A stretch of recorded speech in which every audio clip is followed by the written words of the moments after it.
Have you ever had one of those mornings where the world shifts completely, but it starts with something as simple as a social media post?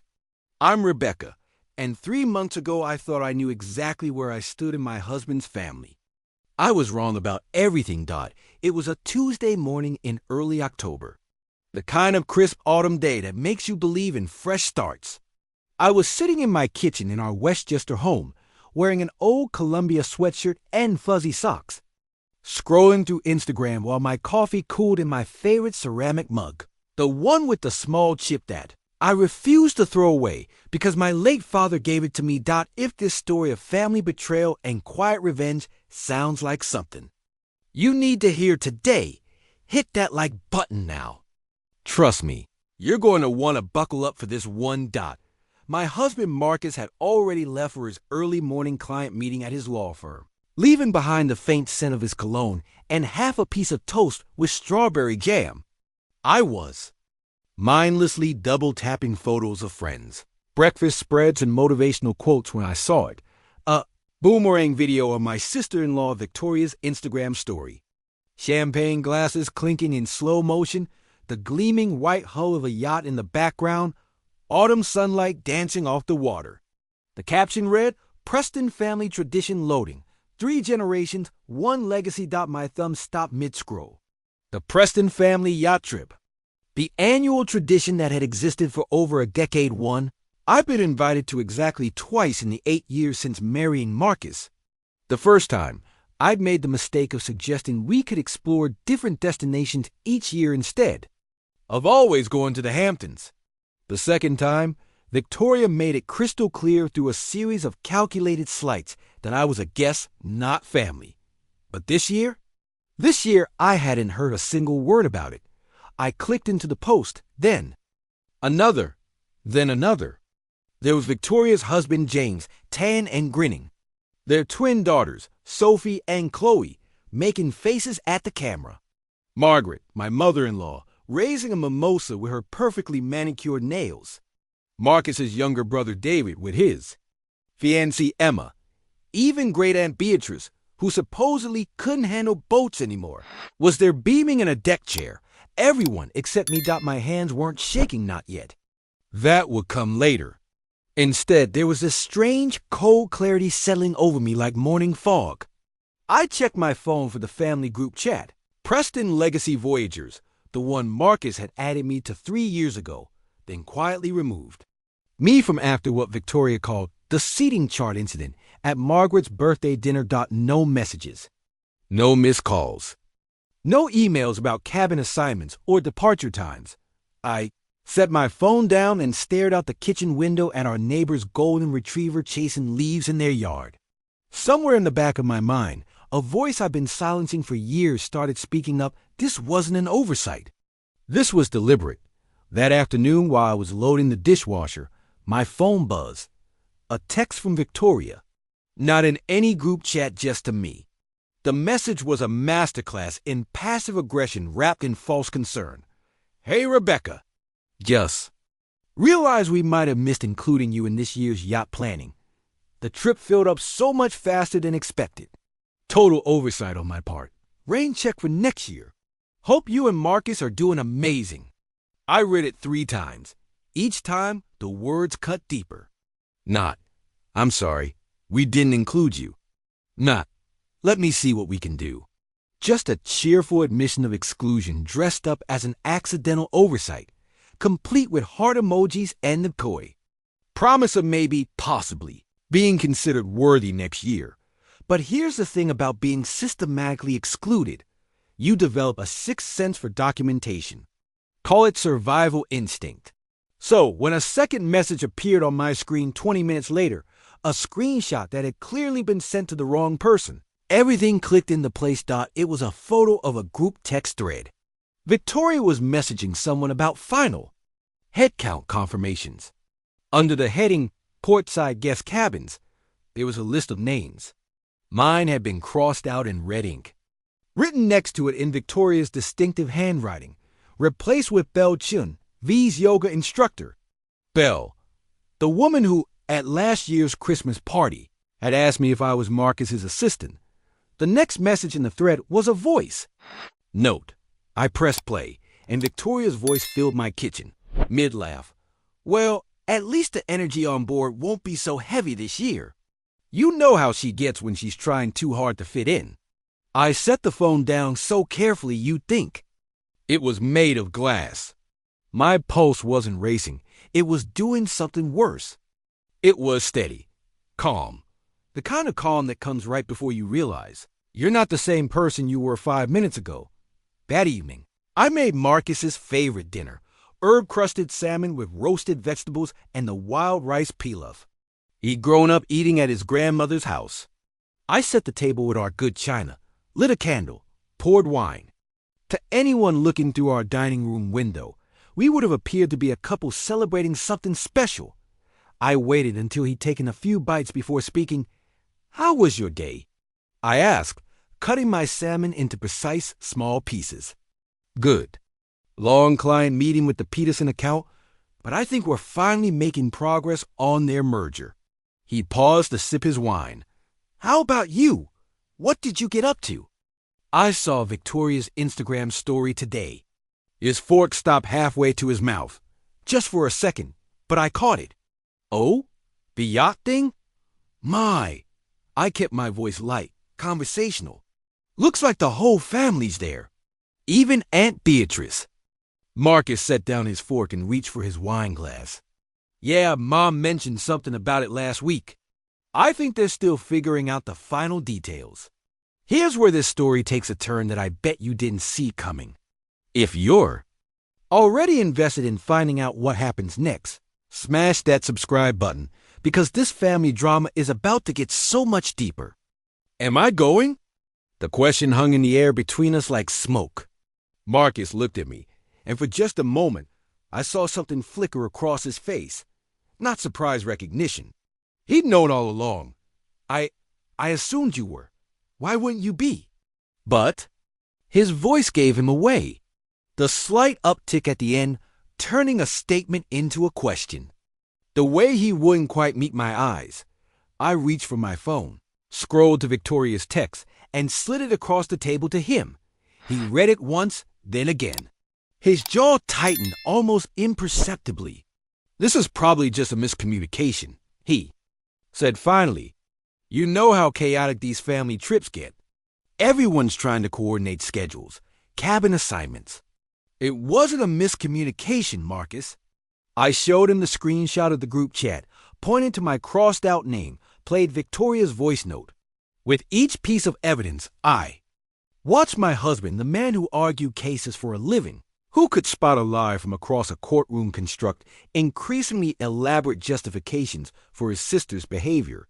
Maybe she thought we weren't coming. Maybe there was a mix-up with the dates. Maybe she was trying to give us space because she thought you didn't enjoy the last trip. Maybe, I said quietly, she did exactly what it looks like she did. Marcus was quiet for a long moment, swirling the wine in his glass like it might contain answers. Look, I'll call her tomorrow. We'll sort this out. Will you? Of course. But we both knew he wouldn't. Just like he hadn't called her when she forgot to include me in the email chain for his niece's graduation party. Just like he hadn't said anything when she seated me at the children's table during last Thanksgiving while her hairdresser got a place of honor next to Margaret. Just like he'd stayed silent through 8 years of calculated slights, each one small enough to be dismissed as an accident, but together forming a pattern that was impossible to ignore. That night, lying in bed listening to Marcus's carefully. Even breathing, I stared at the ceiling and made a decision. I wasn't going to beg for a seat at their table anymore. I wasn't going to pretend this was all a misunderstanding. And I sure as hell wasn't going to let Victoria write me out of a story that I had more right to than anyone else on that boat. Because here's what none of them knew, what I'd never told any of them, not even Marcus in those first vulnerable months of our marriage when I was still trying to prove I was worthy of their acceptance. I owned that yacht. Let me take you back 6 years to a version of myself that feels like a different person entirely. Picture this. Rebecca Martinez, I kept my maiden name professionally sitting in the corner office of a Manhattan high-rise at 2 a.m. Empty coffee. Cups scattered across my desk like evidence of another 18-hour day. My feet hurt from walking in heels that cost more than most people's rent, but I couldn't afford to show weakness. Not when I was the only woman under 40 in the room for most of the deals I was negotiating. I wasn't born into wealth. My father was a high school math teacher in Queens. My mother a nurse who worked double shifts to pay for my college tuition. When I graduated from Wharton, I had student loans that felt like a mortgage and a single black suit from Target that I rotated through job interviews. But I had something else, an ability to see patterns where others saw chaos, and an absolute refusal to accept that this is just how things are done. My company, Martinez Strategic Acquisitions, started in my studio apartment in Astoria. I was consulting for mid-sized companies on mergers and acquisitions, finding the inefficiencies that larger firms missed because they were too busy chasing billion-dollar deals. While investment banks were courting Fortune 500 companies, I was helping family businesses and emerging companies navigate their biggest financial decisions. The work was brutal. 16-hour days were normal. I missed friends' weddings, family birthdays, countless dinners. I lived on protein bars and coffee, wore the same 3 suits in rotation, and learned to sleep on red-eye flights because I couldn't afford to lose. Billable hours, but slowly, quietly, it worked. The first deal that changed everything was McKinnon Manufacturing, a family-owned company in Ohio. That was hemorrhaging money because of a supply chain issue no one could identify. I spent 3 weeks in their facilities, eating lunch with factory workers and auditing shipping records that other consultants had dismissed as irrelevant. I found it, a middleman distributor who was marking up materials by 400% and kicking back consulting fees to the company's CFO. When we eliminated that relationship and restructured their supply chain, McKinnon saved $12 million in the first year alone. They paid me $2 million for that work. The first check I'd ever received with that many zeros. I didn't buy a car or a bigger apartment. I invested every penny back into the business. 3 years ago, after a particularly brutal acquisition deal that netted my company $15 million in fees, I did something that surprised everyone who knew me. I bought a Yacht not because I cared about impressing anyone, not because I dreamed of champagne brunches and sunset cruises. I bought it because it represented something I'd never had growing up, absolute freedom. The ability to go anywhere, answer to no one, and own something completely that no one could take away from me. The Serenity's revenge was a 150-foot Benetti, previously owned by a tech executive who'd been forced to liquidate assets after a federal investigation. I got her for a fraction of her market value because I paid cash and could. Close in 2 weeks. She was elegant without being ostentatious, powerful without being pretentious, exactly what I would have designed if I built her from scratch. Here's the part that still makes me smile. When I added Marcus's name to the ownership paper 6 months later, our accountant recommended it for tax purposes and estate planning. Better for trusts, he said. Cleaner inheritance structure down the road. I was so in love, so eager to build a future with this man who seemed to love me for who I was rather than what I could provide, that I didn't hesitate. Marcus became co-owner of a $30 million yacht that he hadn't contributed a single dollar toward purchasing. And somehow, within months, it became the Preston family yacht. I remember the exact moment I realized what had happened. We were hosting a small dinner party, Margaret, Victoria, James, and a few family friends. Victoria was given a tour of the main salon, gesturing toward the custom Italian marble like she personally selected every vein. "It's so meaningful," she said, her voice taking on that tone she used when she wanted to sound profound. "To have family traditions anchored to something we own as a family, it makes our legacy feel tangible." She turned to me briefly, her smile sharp as glass. "And how wonderful that Rebecca supports our traditions." Supports, like I was some benevolent outsider who graciously agreed to let the Preston family use my yacht. That night, I lay awake thinking about all the small ways My contributions had been rewritten. The charity events I'd organized that Victoria later took credit for in her lifestyle blog. The business connections I made that somehow became family friends. The recipes I'd shared that appeared in her Instagram stories as Nana Preston's. Secret dishes. I'd let it happen. I'd been so focused on fitting in, on proving I was worthy of their acceptance, that I'd allowed myself to be edited out of my own story. But buying that yacht hadn't been about them. It had been about me, about proving to myself that I could build something beautiful, something lasting, something that belonged to me completely. And I was about to remind them of that fact. If you're loving this story of quiet revenge and family drama, hit that notification bell so you don't miss what happens next. Trust me, this is about to get so much better. The morning after Marcus's half-hearted promise to sort things out with Victoria, I didn't wait for his call. Instead, I drove to my office in Manhattan and did what I do best. I gathered evidence that my assistant, Carmen, had been with me for 4 years. She was a former paralegal with an eye for detail that would make federal investigators jealous. When I asked her to pull every document related to the yacht's purchase, financing, and ownership, she didn't ask questions. She just brought me coffee and a file folder thick enough to stop a bullet. Purchase agreement, Rebecca Martinez. Sole purchaser, initial investment $30 million. Bank transfers. All from Martinez Strategic Acquisitions accounts. Insurance policies. Primary policyholder, Rebecca Martinez Preston. Mortgage documents, there weren't any. I'd paid cash. Registration papers. Co-owned by Rebecca Martinez Preston and Marcus James Preston, with Rebecca listed as primary owner. But the most damning evidence came from an unexpected source. As I was reviewing the documents, my phone rang. The caller ID showed Robert Chun, Preston and Associates, Marcus's law firm. Rebecca, I hope I'm not overstepping. Robert's voice was careful, professional. But I thought you should know about a conversation that happened in our office last week. Robert was a junior partner at Marcus's firm, someone I'd met at several company events. He was also someone who'd grown up working class, who understood what it meant to fight for every opportunity. Victoria came in requesting documentation about the yacht's ownership structure, he continued. She wanted to explore options for transferring assets within the family trust. She specifically asked about removing non-blood family members from ownership of family assets. My grip tightened.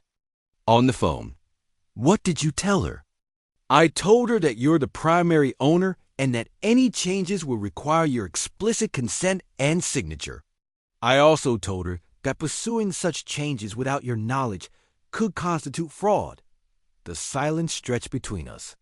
Rebecca. Robert's voice softened. I've seen families tear themselves apart over money and property. But this isn't about money, is it? No, I said quietly. It's not. After hanging up, I sat in my office looking out at the Manhattan skyline, thinking about all the times I'd made excuses for Victoria's behavior. All the times I convinced myself I was being too sensitive, too paranoid, too selfish. She hadn't just excluded me from a family trip. She'd been actively working to erase me from assets I purchased with money I'd earned through years of 8-hour days and missed vacations and sacrificed weekends. That afternoon, I did something I'd never done before. I called in sick to my own company and drove to the marina where Serenity's revenge was docked. She was beautiful in the late afternoon light, her white hull gleaming against the dark water.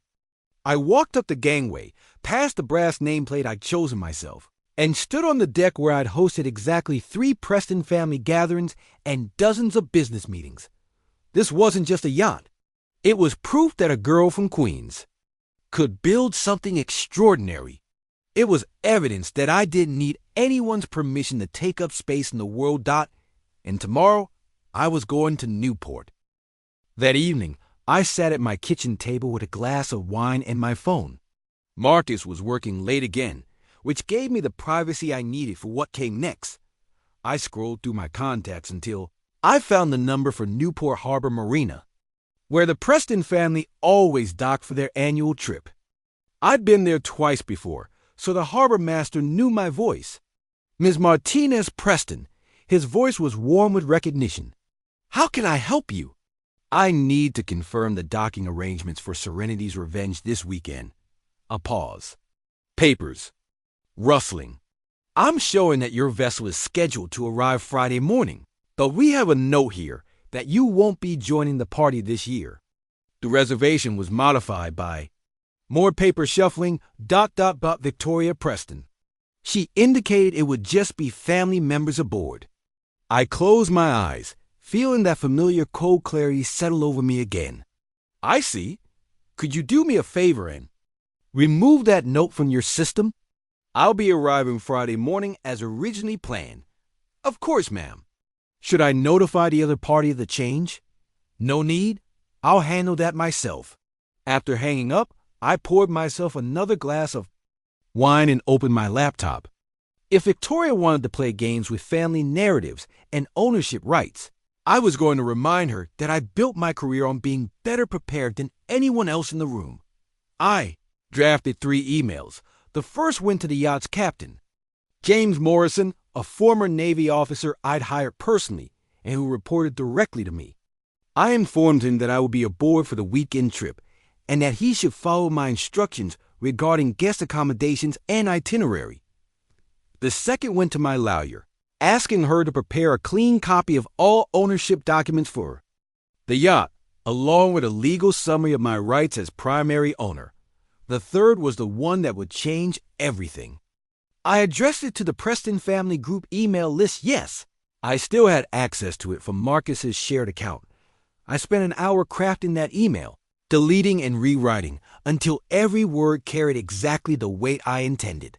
Subject: Serenity's Revenge. Weekend arrangements, dear Preston family. I hope this message finds you well and excited for this weekend's yacht trip. I wanted to reach out personally to confirm that I'll be joining you aboard Serenity's Revenge for our annual family tradition. I understand there may have been some confusion about guest arrangements, so I wanted to clarify a few details to ensure everyone has accurate information. As the yacht's primary owner and purchaser, I'll be coordinating directly with Captain Morrison regarding itinerary, meal planning, and cabin assignments. I've asked him to prepare the master suite for Marcus and me. As usual, I'm looking forward to spending quality time with family and continuing the traditions that make these trips so meaningful. See you Friday morning at Newport Harbor. With warm regards, Rebecca Martinez, Preston primary owner, Serenity's Revenge. I read it 3 times before hitting send. It was polite, professional, and absolutely devastating. Every word was technically true, but the subtext was unmistakable. I know what you did. I'm not going quietly, and I own the boat you tried to exclude me from. My phone started ringing within 10 minutes. Rebecca. Victoria's voice was tight, strained. I just saw your email. Did you? Good. I wanted to make sure everyone had accurate information about the weekend arrangements. There seems to be some confusion about ... logistics. The trip is already fully booked, and we've made arrangements that might be difficult to modify at this late date. I let the silence stretch, sipping my wine while Victoria filled the space with increasingly panicked justifications. It's not that we don't want you there, obviously. It's just that Belle has already arranged time off work, and the cabin assignments are finalized, and the catering is ordered for a specific number of people. ... Victoria. I interrupted gently. It's my yacht. More silence. I understand that, she said finally. But we've been planning this trip for months, and changing things now will be extremely disruptive to everyone involved. I'm sure Belle will understand. Perhaps you could offer her a rain check for next year. I could practically hear Victoria's blood pressure rising through the phone. Rebecca, I think we need to have a conversation about what's best for family harmony. Sometimes making waves isn't worth the disruption it causes to everyone else. And there it was. The thing Victoria had never quite said directly, but had been communicating through 8 years of subtle exclusions and calculated slights. I was disruptive. I was the problem. I was the one who needed to sacrifice my comfort for everyone else's peace. You're absolutely right, I said sweetly. Someone has been making waves. I'm just not the one you think it is. Marcus came home at nearly midnight, his tie loosened and his hair disheveled in a way that suggested he'd been running his hands through it. I was reading in bed, wearing the soft blue nightgown he bought me for my birthday, pretending I hadn't. Spent the evening systematically dismantling his family's carefully constructed narrative. We need to talk, he said without preamble. I looked up from my book, A Biography of Ruth Bader Ginsburg, which felt appropriately symbolic and weighted. Victoria called me. She's upset about your email. I can imagine. Marcus sat on the edge of the bed, still in his work clothes. Rebecca, what are you trying to accomplish here? It was such a Marcus question. Logical, strategic, focused on outcomes rather than emotions. For 3 years of marriage, I'd loved that about him. Tonight, it felt like a scalpel cutting away the last of my patience. I'm trying to attend a family function that I wasn't invited to on a yacht that I own, with people who claim to care about me.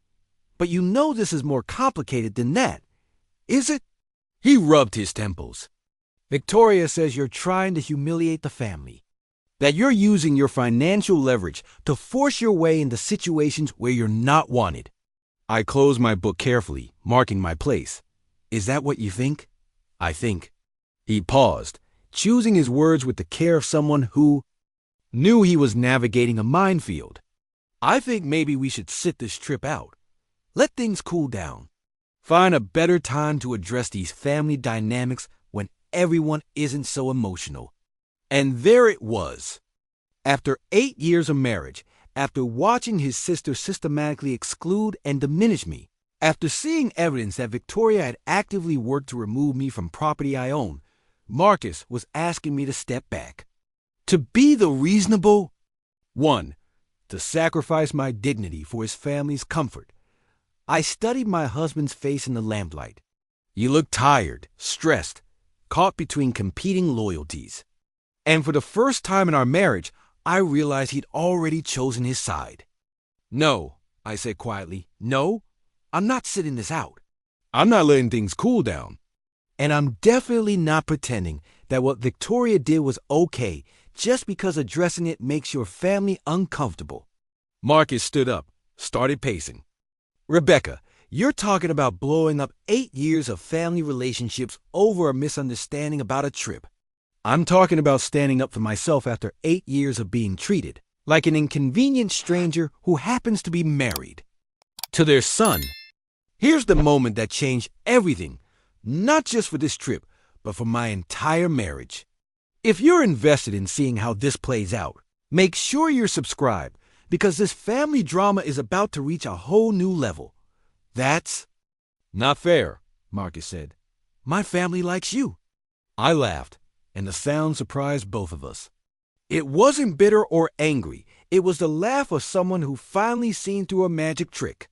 Marcus, your sister just tried to have me legally removed from ownership of property I purchased.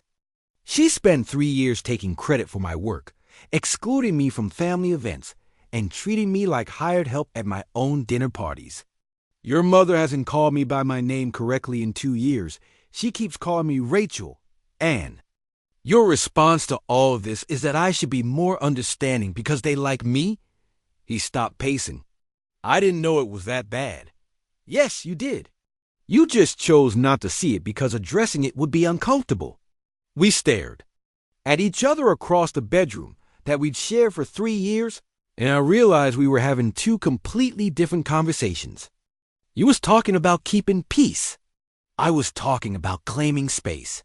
I love you, I said finally. But I'm going to Newport tomorrow. You can come with me and support your wife, or you can stay here and protect your family from the inconvenience of my presence. But I'm done asking permission to exist in spaces that belong to me. Marcus was quiet for a long time. Then he nodded slowly. Okay, he said. We'll go together. It wasn't the ringing endorsement I'd hoped for, but it was enough. I woke up Friday morning with the kind of clarity that comes after you stop pretending everything is fine. The October air was crisp, promising one of those perfect autumn days that make you believe in new beginnings. I dressed carefully. A navy blazer over dark jeans, low heels, minimal jewelry. Professional but approachable. The outfit of someone who owned things but didn't need to broadcast it. Marcus was unusually quiet over coffee, scrolling through his phone with the focus. Intensity of someone avoiding conversation. We maintained a careful politeness since our conversation the night before, but there was something fragile in the space between us, like we were both afraid to say the wrong thing and shatter whatever truths we managed to negotiate. The drive to Newport took 2 hours. For the first hour, we listened to NPR and made occasional comments about traffic. For the second hour, we sat in comfortable silence while Marcus fielded increasingly frantic phone calls from Victoria, each conversation ending with him saying some variation of "We'll see you there." Newport Harbor was exactly as I remembered. Elegant, understated, the kind of place where money whispered rather than shouted. Serenity's Revenge was docked at the far end of the marina, her white hull gleaming in the morning sun like a promise kept out as we pulled into the parking area. I could see them gathered near the gangway, Margaret in her signature pearls and pastel cardigan, Victoria in head-to-toe Ralph Lauren, James looking uncomfortable in the way that suggested he'd been briefed on the family drama, but wasn't quite sure whose side he was supposed to be on. The twins were there, along with David and Emma, and even Great Aunt Beatrice in her wheelchair. And there, standing slightly apart from the group like she didn't quite belong, was Belle Chun. I felt something cold and sharp settle in my chest. Victoria hadn't just excluded me. She'd invited my replacement and brought her along as evidence that I was dispensable. Ready? Marcus asked quietly. I looked at my husband, this man I'd loved enough to put his name on everything I built, and realized that this moment would define not just our weekend, but our marriage. I've been ready for 8 years. I said. Captain Morrison was waiting for us at the gangway, his posture professionally neutral, but his eyes warm with recognition. He'd always liked me. I paid fairly, treated the crew with respect, and understood that the yacht was a working vessel, not just a floating status symbol. Double quotes, Ms. Martinez Preston. He said with a slight nod. Welcome aboard. Everything is prepared according to your specifications. His voice carried clearly across the dock, and I watched Victoria's face cycle through several expressions before settling on a tight smile that didn't reach her eyes. I walked up the gangway with Marcus behind me, my heels clicking confidently on the teak decking. The Preston family cluster shifted slightly, like a flock of birds adjusting to a predator's presence. Rebecca! Margaret's voice was bright with the kind of artificial cheer that suggested someone had coached her on how to handle this moment. What a lovely surprise. As if I were a neighbor who dropped by unexpectedly, not the owner of the yacht they'd been planning to exclude me from.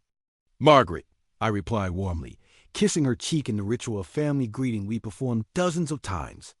You look wonderful. I love what you've done with your hair. Victoria stepped forward, her smile so brittle it could shatter glass. Rebecca, there seems to have been some confusion about this weekend's arrangements. Has there? I tilted my head slightly, the picture of innocent curiosity. I received your text about the trip being full, but when I checked with the marina, my reservation was still active. I assumed you managed to sort out the space issue. Behind Victoria, I could see Belle shifting uncomfortably, probably beginning to understand that she'd been cast as an unwitting pawn in a family drama she had nothing to do with. Well, Victoria's voice took on that edge of authority she used. When she wanted to control a situation, we'll need to discuss the logistics. Belle has already taken time off work, and the cabin assignments are finalized. Oh, that's easily solved, I said brightly. I turned to Captain Morrison. Captain, could you show Belle to the guest quarters in the forward cabin? I'm sure she'll be comfortable there. Morrison nodded. Of course, ma'am. The power dynamics shifted so quickly I could almost hear the air reorganizing itself. Victoria's mouth opened, then closed. Margaret's eyebrows rose slightly. David and Emma exchanged glances that suggested they were finally understanding that this wasn't just a family squabble. This was a power struggle, and I held all the cards. Actually, Belle spoke up for the first time, her voice quiet but firm. I think there might be some confusion about my role here. Victoria, you told me this was your family's yacht.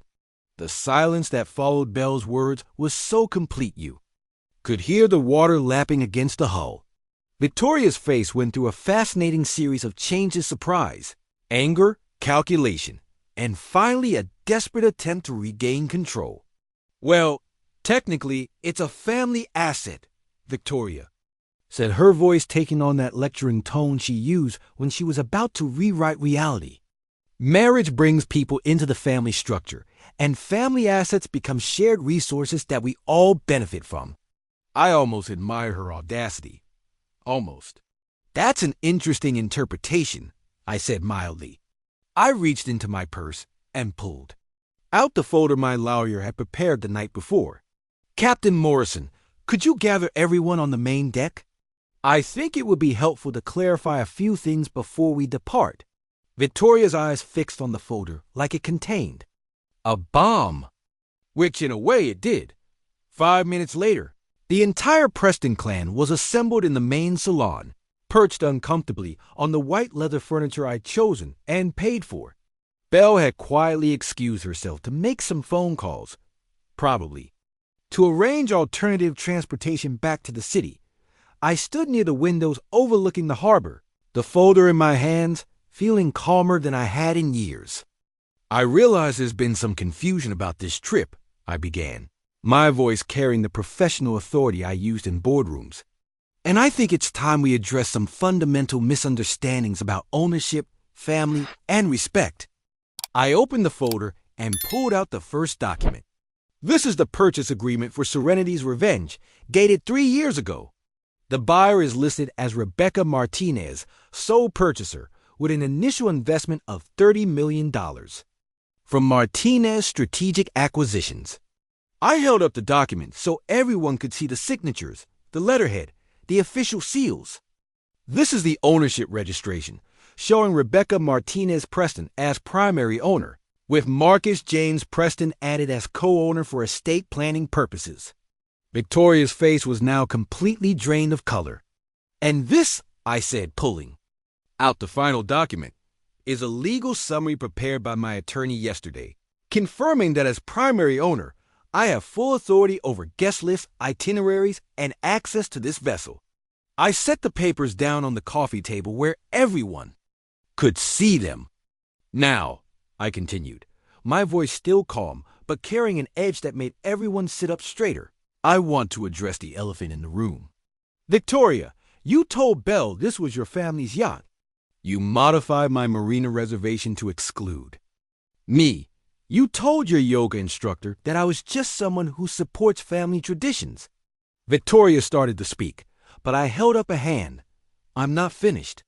You spent 3 years systematically excluding me from family events, taking credit for my work, and treating me like an inconvenient stranger who happens to be married to your brother.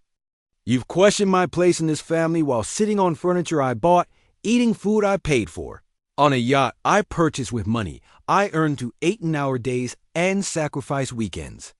My voice never rose above conversational level, but the words landed like physical blows.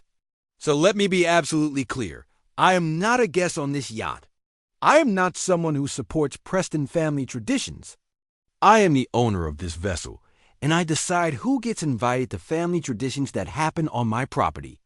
The look on Victoria's face when she realized she'd been caught, priceless. If you're loving this story of family drama and perfectly calculated revenge, hit that like button and let me know in the comments what you would have done in my situation. Margaret cleared her throat delicately. Rebecca, dear, I think we all appreciate the ... clarification. Perhaps we could discuss this privately? No, I said simply. We've done enough discussing in private.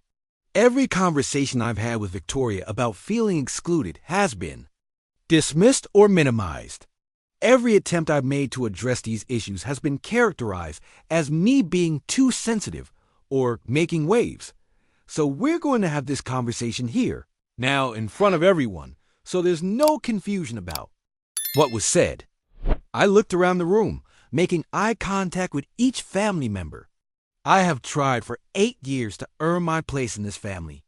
I've been patient with rudeness, gracious about exclusion, and understanding about circumstances that were never circumstances at all. They were choices, Victoria's choices. And now I'm making a choice of my own. Victoria finally found her voice, but it came out strangled, desperate. You're being dramatic, Rebecca. We invited you to plenty of family events. Name 3 from this year. Well, Christmas was at our house, and you were there. Christmas was at my house, Victoria. I hosted it, planned it, and paid for it. You arrived 2 hours late and spent the evening directing my caterers like you'd hired them. The spring barbecue, the one I found out about from David's Instagram story? The one where you told Marcus to tell me you thought I might be too busy with work? Each fact I laid out hit like a physical blow. Around the room, I could see the family members shifting uncomfortably as they realized they'd been witnesses to and sometimes participants in 8 years of systematic exclusion. David spoke up suddenly. Vic, you did tell us Rebecca couldn't make it to Emma's bridal shower because she was traveling for work. I wasn't traveling, I said quietly. I was never invited. Emma's face crumpled. Oh God, Rebecca. I wondered why you didn't come. Victoria said you sent your regrets. I sent a gift because Marcus told me about it after the fact. I never received an invitation because Victoria never sent one. The dam was breaking now. One by one, the family members began comparing notes, realizing how many times they'd been told I was too busy, or couldn't make it, or preferred to skip family gatherings. Margaret's voice was very quiet when she spoke. Victoria, is this true? Victoria's composure finally cracked completely. She doesn't understand our family. She comes to everything with suggestions and changes, and she makes everyone uncomfortable with her questions about why we do things the way we do them. What questions? I asked. Like when you suggested we rotate hosting duties for Christmas instead of keeping it traditional. Or when you asked why the charity board positions always go to the same families. Or when you wanted to know why Belle gets invited to family events when she's not even family. And there it was. The real issue. Not that I'd made waves, but that I'd asked why the waves existed in the first place. I suggested rotating hosting because I thought other family members might enjoy the opportunity, I said calmly. I asked about charity board positions because I was interested in contributing my professional skills to causes the family cared about. And I questioned Belle's presence at family events because I was told there wasn't room for actual family members. Marcus, who had been silent throughout this entire exchange, finally spoke. Victoria, you told me Rebecca was invited to Emma's shower. I thought about inviting her, but the group was getting so large, and Belle had already RSVP'd. Belle isn't family, Marcus said slowly, like he was working through a math problem. Rebecca is my wife. The silence that followed Marcus's words was different from the previous silences. This one was heavy with realization, thick with the weight of 8 years of lies unraveling in real time. Victoria's face cycled through emotions like a broken kaleidoscope: anger, fear, desperation, and finally, something that looked almost like relief. The relief of someone who'd been carrying a secret so long that exposure felt like exhaling. Fine, she said, her voice sharp enough to cut glass. You want the truth? Here's the truth. You don't belong here, Rebecca. You've never belonged here. You're not our kind of people. You don't understand our traditions, and you certainly don't understand what it means to be part of a family legacy that goes back generations. Margaret gasped. Victoria. But Victoria was past caring about appearances. Now, she bought her way into this family with her yacht and her money and her networking events. But you can't buy breeding. You can't purchase the kind of class that comes from generations of family history. And you certainly can't understand what it means to preserve something that matters when you grew up with nothing worth preserving. The cruelty was breathtaking in its honesty. 8 years of subtle slights and careful exclusions distilled into pure, undiluted elitism. I felt something interesting happen in that moment. Instead of the hurt or anger Victoria was clearly expecting, I felt relieved.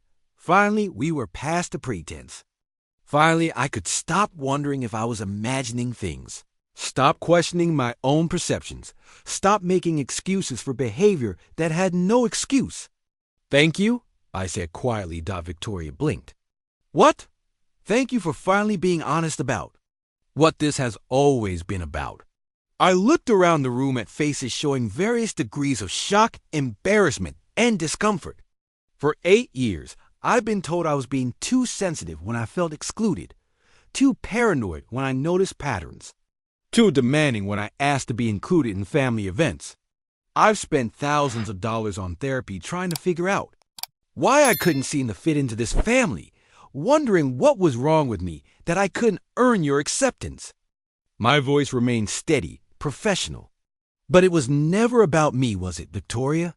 It was about class, about breeding, about protecting a family legacy from contamination by someone who grew up with nothing worth preserving. Victoria's mouth opened, then closed. She'd finally said the quiet part out loud, and there was no taking it back. Margaret's voice shook when she spoke. Victoria Marie Preston, I am ashamed of you. Mom, you know I'm right. You said it yourself. I have never ever said anything like what just came out of your mouth. But I could see the truth in Margaret's eyes. Maybe she'd never said it in those exact words, but Victoria hadn't invented this attitude in a vacuum. This was learned behavior, passed down through generations of assumed superiority. Marcus stood up slowly, like a man waking up from a long dream. 8 years, he said, looking at his sister. 8 years you've been lying to all of us, to me, about my wife. Marcus, you have to understand. No, Victoria. I understand perfectly now. I understand why Rebecca stopped coming to family dinners. I understand why she always seemed tense at family gatherings. I understand why she kept suggesting we host events at our house instead of coming to yours. He turned to me, and I saw something in his eyes I'd never seen before. Shame, real, deep shame. She was protecting you from having to see it, I said. Softly, from having to choose between your wife and your family. Marcus was quiet for a long moment, staring at his hands. When he looked up, his eyes were red-rimmed but clear. I failed you, he said to me. For 8 years, I failed you. I saw the exclusions and told myself they weren't intentional. I heard the comments and convinced myself they weren't that bad. I watched my sister systematically erase you from our family story, and I chose my comfort over your dignity. His voice broke slightly. I'm so sorry, Rebecca. I'm so fucking sorry. Victoria tried to interrupt. Marcus, you're being manipulated. Stop. Marcus's voice cracked like a whip. Just stop, Victoria. I'm done pretending this is normal. I'm done making excuses for cruelty and calling it family loyalty. He stood up and walked to where I was standing by the windows. I don't deserve your forgiveness, he said quietly. Just to me. But if you'll let me, I want to spend the rest of our marriage earning it. Before I could respond, David cleared his throat. For what it's worth, Rebecca, I always thought Victoria was being weird about you. I just ... I didn't know how to say anything without causing family drama. Emma nodded vigorously. Same. I was so excited when Marcus married you because I thought we were finally getting a sister who did interesting work and had her own life. But every time I tried to get closer to you, Victoria would make comments about not wanting to overwhelm you or give you too much family time. Great Aunt Beatrice, who had been silent throughout the entire confrontation, spoke up in her papery voice. Victoria, your grandmother would be ashamed of you. Catherine Preston married a man whose father was a fisherman, and she spent 60 years proving that love and character matter more than bloodlines. You've dishonored everything she stood for. One by one, the family members who've been silent witnesses to 8 years of exclusion began speaking up. Not in grand gestures or dramatic apologies, but in small acknowledgments of what they'd seen and failed to address. Victoria sat alone on the white leather sofa I purchased, surrounded by family members who were finally seeing her behavior for what it was. Her face was pale, her carefully constructed authority crumbling in real time. "This isn't fair," she said finally, her voice small. "I was protecting the family. I was maintaining our standards." "Whose standards?" Margaret asked, sharply. "Not mine. Not your father's. Not your grandmother's. You all benefited from it," Victoria shot back desperately. "You enjoyed the events Rebecca hosted, the connection she provided, the lifestyle her money afforded. But none of you wanted to acknowledge that she was buying her way into places. She didn't belong." The silence that followed was deafening. "Victoria," I said finally, my voice gentle but firm, "I didn't buy my way into anything. I earned everything I have through work, intelligence, and integrity. The only person who's been buying anything is you buying into the delusion that accident of birth makes you superior to people who actually build things. If this story of family drama and standing up to bullies is resonating with you, make sure you're subscribed, because we're getting to the resolution, and it's going to be satisfying in ways you never saw coming." I looked around the salon at the faces of people I'd been trying to impress for 8 years and realized I didn't need their approval anymore. I'd never needed it. "Here's what's going to happen," I said, my voice carrying the authority of someone who finally stopped asking permission to take up space. "We're going to have our family weekend. All of us. Because despite everything that's been said here today, you are my family, messy, complicated, imperfect as you are." Victoria started to protest, but I held up a hand. "But the rules are changing. There will be no more excluding family members from family events. There will be no more taking credit for other people's work. There will be no more subtle comments about breeding or class or who belongs where. And there will be absolutely no more lying about invitations or schedules or anyone's availability." I picked up the ownership documents and held them where everyone could see. This yacht, my home, my business connections, my charitable contributions. There. Not bargaining chips in some game about family acceptance. They're resources I'm happy to share with people who treat me with basic respect and human dignity. Margaret stood up slowly, her pearls catching the light from the harbor. "Rebecca, I owe you an apology, a real one.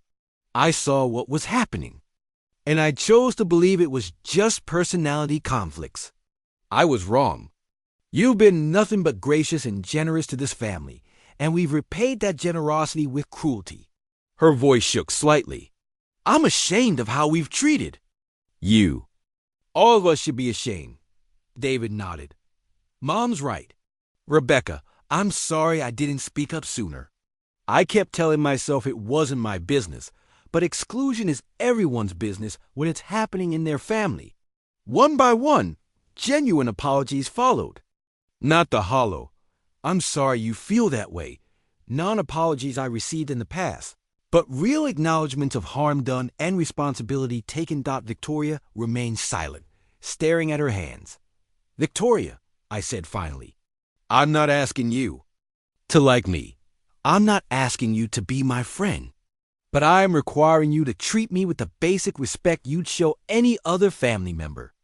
That means honest communication, equal inclusion, and an end to the subtle warfare that's been poisoning family gatherings for 8 years." She looked up at me, her eyes bright with unshed tears. "I don't know how to do that." "Start by being honest about your feelings instead of acting them out in passive-aggressive ways. If you're uncomfortable with something I've suggested, say so directly. If you disagree with my ideas, voice your disagreement openly instead of undermining me behind my back. If you truly believe I don't belong in this family, then have the courage to say so to my face instead of excluding me and hoping I'll take the hint. Victoria was quiet for a long moment. When she spoke, her voice was barely above a whisper. I was jealous of you. The admission hung in the air like a prayer. You built something from nothing. You earned everything you have. You're successful in ways I'll never be. And when Marcus married you, it felt like you were showing up all of us who inherited our positions instead of earning them. She wiped her eyes with the back of her hand, smearing her carefully applied makeup. I thought if I could make you feel like an outsider, it would somehow make me feel more secure in my place. But all it did was make me into someone I don't recognize. Someone my grandmother would be ashamed of. It wasn't a complete apology, but it was honest. And honesty, I learned, was more valuable than perfection. 3 hours later, we were sailing out of Newport Harbor with the afternoon sun painting the water gold.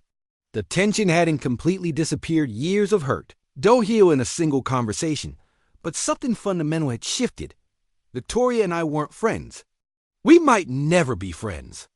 But we were family members who finally learned to be honest with each other. And that was enough. Marcus found me on the aft deck as we cleared the harbor, 2 glasses of wine in his hands. He offered me one, and we stood together watching the Rhode Island coastline shrink behind us. Thank you, he said quietly. For what? For fighting for us. For not giving up on this family, even when we gave you every reason to. I sipped my wine, tasting salt air and new possibilities. I didn't fight for you, Marcus. I fought for me. For my right to take up space in my own life. He nodded, understanding the distinction. I love you for that. For refusing to make yourself smaller just because it would be easier for everyone else. I love you too, I said. But things are going to be different now. I know. They should be different. That evening, we gathered for dinner in the main salon. Margaret had taken over meal planning, her way of contributing something meaningful to the weekend. Victoria sat quietly at one end of the table, participating in conversations, but not dominating them. David and Emma asked me genuine questions about my work, my childhood, my thoughts on current events. For the first time in 8 years of family dinners, I felt like myself. Around midnight, I found Victoria on the upper deck, staring out at the stars. She didn't look up when I joined her at the railing. I keep thinking about what my grandmother would say if she could see what I became, Victoria said quietly. She always told me that true class meant lifting others up, not pushing them down. I leaned against the railing beside her, feeling the gentle motion of the yacht beneath us. It's not too late to be the person she would have been proud of. Victoria laughed, but it wasn't bitter. You're being very generous to someone who tried to have you legally removed from ownership of your own property. I'm being practical. We're family, Victoria. We can keep hurting each other for the next 40 years. Or we can figure out how to coexist with mutual respect. She was quiet for a long moment. I don't know how to undo 8 years of damage. Start with tomorrow. One honest conversation at a time. The next morning brought one of those perfect October days that make you believe in second chances. The sea was calm, the sky was brilliant blue, and everyone seemed lighter somehow, like we'd all been holding our breath for years and finally remembered how to exhale. I found myself in the galley making coffee alongside Margaret, who was proving surprisingly adept at breakfast preparation for someone who'd had household staff for most of her adult life. I've been thinking, she said as she flipped pancakes with the concentration of a surgeon, about family traditions and what they actually mean. I waited while she plated the pancakes with the kind of precision that suggested this was important. To her, I think we lost sight of the purpose somewhere along the way. Traditions are supposed to bind families together, not be weapons to exclude people. They're supposed to create belonging, not hierarchies. She handed me the plate. I'd like to start over, if you're willing. New traditions that include everyone from the beginning. And this is where the story becomes about more than just one woman standing up to a difficult sister-in-law. If you're finding inspiration in this journey from exclusion to empowerment, Hit that subscribe button because there's so much more to this story. That afternoon, as we sailed back toward Newport, I sat in the main salon with my laptop, working on a proposal for a new charitable foundation. Not because I was trying to buy my way into the family's good graces, but because I finally remembered who I was. Someone who built things, who solved problems, who made the world a little better through intelligence and hard work. Marcus found me there as the sun was setting, painting the salon in shades of amber and gold. What are you working on? A foundation for young women from working-class families who want to start their own businesses. I'm thinking we could use the yacht for networking events, mentorship retreats. He sat beside me, reading over my shoulder. This is brilliant. How can I help? It was such a simple question, but it carried the weight of a promise. No more choosing sides, no more divided loyalties. We were a team again. 6 months later, I'm sitting in that same kitchen where this story began, but everything is different now. The morning light still streams through the window. My coffee still gets cold while I work, but the silence isn't heavy anymore. It's peaceful. Marcus and I are stronger than we've ever been. Not because we avoided conflict, but because we finally faced it head on and chose each other over the comfort of pretending everything was fine. Victoria and I have developed something that isn't friendship, but isn't warfare either. She calls before making family plans now. She asks for my input on charity events. Last month, she even referred a potential client to my company. We're learning to be sisters-in-law instead of competitors. The Martinez Preston Foundation launched 3 weeks ago at our first mentorship retreat aboard Serenity's Revenge. 12 young women from backgrounds like mine spent a weekend learning about business strategy, networking, and the art of taking up space without apologizing for it. Belle, incidentally, became one of our first mentorship participants. Turns out she's brilliant at social media marketing and has dreams of starting her own wellness company. Funny how things work out when you stop casting people as pawns in other people's games. The Preston family yacht trips happen quarterly now. But they're different.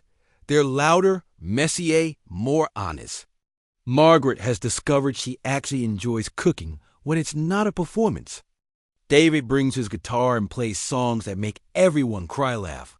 Emma shares her photography, turning family moments into art.